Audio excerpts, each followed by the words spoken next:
The 2026 Senedd election could be one of the most significant in Wales since devolution began. Why? Because this time, it's not just who's elected that matters, it's how they're elected that's changing too. And in this short video, we'll walk you through the key reforms, what's changing, and the context behind it. Since 1999, the Senedd's powers have grown. It can now make laws and raise taxes in Wales, yet the number of members has stayed the same for 25 years. That's about to change. As part of the cooperation agreement between the Welsh Government and Plaid Cymru, plans were put in place to bring in more Senedd members and make the voting system fairer and more proportional. And so, on the 8th of May 2024, the Senedd Cymru Members and Elections Act passed, with every party bar the Welsh Conservatives supporting the bill. The number of members will be increasing from 60 to 96, giving the Senedd more capacity to hold the Welsh Government to account on vital issues like health, education, and transport. This will also bring the Senedd more in line with other similar nations such as Scotland, which has 129 members, and Northern Ireland, with 90. From 2026, Senedd constituency boundaries will be redrawn to accommodate the wider Senedd electoral reform. Currently, there are 60 members of the Senedd. 40 of those members are elected to a constituency seat, while 20 are elected as regional members.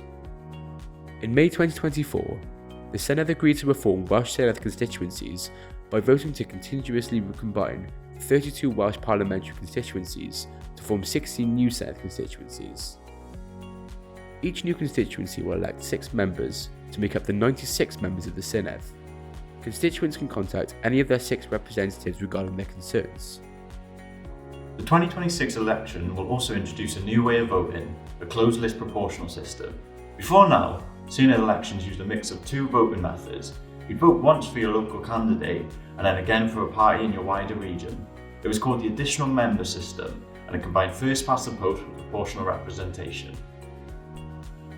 Under the new closed list system, instead of voting for an individual in your constituency, individuals will vote for a party or an independent candidate, with parties submitting an ordered list of candidates for each constituency. Seats are then allocated using a method called the D'Hondt formula, which aims to ensure that the number of seats each party wins matches their share of the vote. Here's how it works. Each of the new 16 constituencies will elect 6 members. Once a party wins a seat, its total number of votes is divided by 2. If it wins a second seat, the vote total is divided by 3, and this continues with each additional seat and the process repeated until all 6 seats for the constituency are filled. The reform aims to make the Senedd more effective and more representative of the people of Wales.